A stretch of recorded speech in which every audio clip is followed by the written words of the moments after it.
दोस्तों intraday trading करते हुए चार्ट पे कौन कौन सी बातों का हमें ध्यान देना चाहिए वो आज के वीडियो में हम देखने वाले। चलो तो फिर वीडियो को स्टार्ट करते हैं।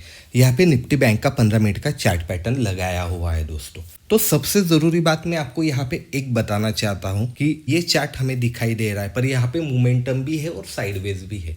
पर मोमेंटम किस वजह से आई ये हमें पता करना जरूरी है।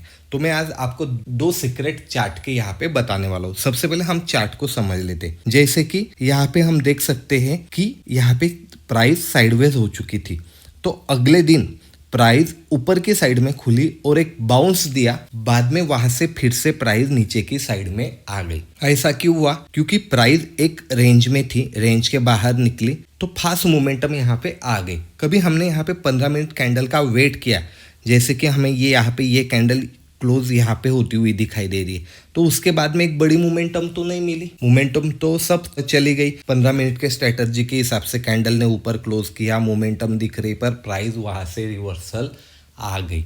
ऐसा क्यों होता है इसका आंसर मैं आगे देने ही वाला हूँ। और यहाँ पे आप फिर से वही एग्जाम्पल देख सकते हैं कि यहाँ पे भी प्राइस साइडवेज हुई थी, उसके बाद में अगले दिन गैप अप खुली, ऊपर की साइड में गई और ऊपर से यहाँ से फिर से प्राइस नीचे की साइड में आती हुई दिखाई दे रही है। तो ऐसा क्यों हुआ? तो सबसे जरूरी बात दोस्तों, मार्केट में दो प्रकार के ट्रेड हमें मिलते हैं। फर्स्ट क्या रहता है कि यहाँ पे स्टॉप लॉस हंटिंग, यानी प्राइस एक पर्टिकुलर रेंज से बाहर जाती तो फास्ट मोमेंटम करती है और जैसे ही स्टॉप लॉस हंटिंग पूरी तरह से खत्म हो जाती है, यानी लोगों के स्टॉप लॉस ट्रिगर हो जाते, तो प्राइस वहां से फिर से रिवर्सल हो जाती है। क्योंकि प्राइस में स्ट्रेंथ नहीं है दोस्तों, यहाँ पे खाली स्टॉप लॉस हंटिंग की वजह से प्राइस ऊपर जा रही है। प्राइस स्टॉप लॉस हंटिंग की वजह से ऊपर जा रही है, उसमें कभी नए बायर ऐड हुए तो प्राइस में एक मोमेंटम आने की संभावना है, पर खाली स्टॉप लॉस हिट हो रहे उसके वजह से यहाँ पे प्राइस ऊपर जा रही है, तो ऊपर सस्टेन नहीं करने वाली, ये ध्यान में रखिएगा। दूसरी मोमेंटम क्या रहती है दोस्तों? प्राइस ऊपर जाती है एक डायरेक्शन में, पुल बैक लेके फिर से ऊपर जाती है, तो इसे हम क्या कहते हैं कि एक डायरेक्शन ट्रेड है। तो यहाँ पे हमारा टारगेट बड़ा होना चाहिए और यहाँ पे हमारा टारगेट बहुत ही छोटा होना चाहिए। इस प्राइस पॉइंट पे हमने कंफर्मेशन लेना चाहिए, यहाँ पे हमने क्विक ट्रेड लेना चाहिए। तो चार्ट को समझना सबसे जरूरी है दोस्तों। कब हम फास्ट ट्रेड लेने वाले, कब हम प्राइस में कंफर्मेशन का वेट करने वाले, कभी ये आपने समझ लिया दोस्तों तो आपको ट्रेडिंग करने में बहुत आसानी होने वाली। जैसे कि अपने यहाँ पे प्राइस एक्शन चार्ट रीडिंग की सीरीज है, उसमें सब चार्ट के बारे में हम हर टाइम एक नया सीक्रेट, एक नया नजरिया आपके साथ शेयर करते हैं। तो आपने कभी उसे समझ लिया, समझने से क्या होगा, आपको एक नई कंसेप्ट समझ में आने वाली है, पर उसको कभी आपने जाके चार्ट पे देखना स्टार्ट किया, अलग अलग चार्ट पे जाके देखना स्टार्ट किया, तभी आपको उसमें महारत आने वाली है। समझना अलग बात है, महारत आना अलग बात है। महारत कभी आ गई तभी आपको पता चलेगा यहाँ पे स्टॉप लॉस हंटिंग हो रही है कि यहाँ पे मोमेंटम आने वाला है डायरेक्शन में।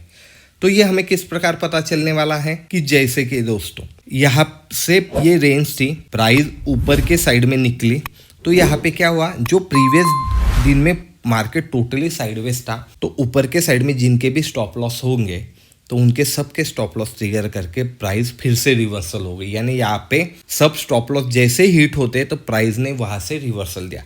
यहाँ पे भी सिमिलर कंडीशन हमें देखने को मिली है दोस्तों। तो यहाँ पे हम ज्यादा टाइम कंफर्मेशन का वेट नहीं करने वाले, हमें पता चल गया कि रेंज के बाहर है तो यहाँ से एक मोमेंटम आने वाली है, तो फास्ट वहां पे एंट्री करके छोटे टाइम फ्रेम पे भी आप शिफ्ट हो सकते हैं वहां पे, और प्रीवियस कैंडल के लो के नीचे आप अपना स्टॉप लॉस लगा सकते हैं। टारगेट कैसा लगने वाला है यहाँ पे कि जो प्रीवियस हाई था प्रीवियस दिन का, उसके पास ही हमारा यहाँ पे स्टॉप लॉस रहने वाला है। ओके, तो यहाँ पे हमें स्टॉप लॉस हंटिंग की रैली में पार्टिसिपेट किया, क्विक किया, छोटे स्टॉप लॉस से छोटे टारगेट के लिए। हम बड़े टारगेट के लिए कब जाने वाले? जैसे कि इस रेंज को ब्रेक किया तो तुरंत हम जाने वाले क्या? नहीं, मैंने क्या बोला, कंफर्मेशन चाहिए। तो प्राइस ऊपर गई, नीचे आई, फिर से ऊपर जाने लगी, तो यहाँ पे कहीं हमारी एंट्री हुई, स्टॉप लॉस हमारा इस रेंज के नीचे रहा। उसके बाद में प्राइस ऊपर गई, यहाँ पे साइडवेज हो गई, और साइडवेज होने के बाद ऊपर गई, तभी भी हम यहाँ पे एंटर हो सकते हैं। उसके बाद में प्राइस यहाँ पे आई, यहाँ पे साइडवेज होके ब्रेक किया, तभी भी हम एंटर होने वाले।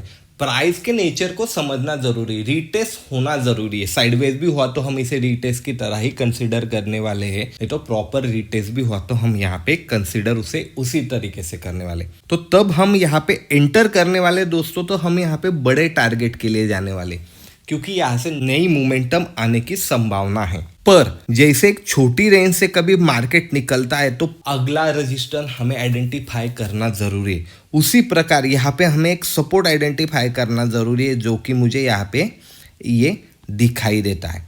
तो प्राइस ने इसके नीचे आने के बाद हम तुरंत एंट्री करने वाले क्या नहीं, रिटेस्ट होने के बाद जब प्राइस नीचे जाती है तो हम यहाँ पे एंटर होने वाले हैं। हमारा स्टॉप लॉस यहाँ पे रहने वाला है।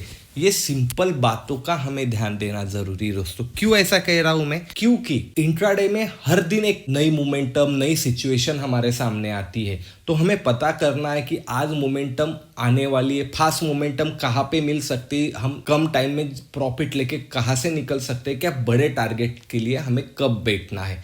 नहीं तो बहुत दिन तो मार्केट साइडवेज भी रहता, तो उस दिन हमें यहाँ पे कुछ नहीं करना। ये बात हमें मालूम होनी चाहिए, इसीलिए हमको पता होना चाहिए कि यहाँ पे हम स्कैल्पिंग कर सकते हैं क्या बड़े टारगेट के लिए जा रहे हैं, यहाँ पे स्टॉप लॉस हंटिंग हो रही है क्या, एक यहाँ से नए ट्रेंड की शुरुआत हो रही है। जब भी नए ट्रेंड की शुरुआत होती है दोस्तों, तो वहाँ पे हमें कंफर्मेशन लेना ज़रूरी है। पर जहाँ से भी फास्ट मोमेंटम आने वाली, वहाँ हम कंफर्मेशन कभी लेते बैठे तो हमारे हाथ से एक बड़ी मोमेंटम जाने की संभावना रहती है। इसीलिए मैंने आज आपको ये दो कंसेप्ट समझाइए कि स्टॉप लॉस हंटिंग में हमें किस प्रकार एंटर होना है और बड़े टारगेट के लिए हमें क्या क्या देखना है, और बड़े ट्रेंड को हम किस प्रकार आइडेंटिफाई कर सकते। तुरंत और जल्दबाजी में कभी हमने यहाँ से ट्रेड लिया दोस्तों, तो यहाँ पे हम ट्रैप हो सकते हैं। ये हमेशा ध्यान में रखिएगा। वीडियो कभी अच्छा लगा होगा, कुछ नया सीखने को मिला होगा, तो जरूर लाइक और शेयर कीजिएगा दोस्तों। मैं मिलूंगा अगले वीडियो में। धन्यवाद।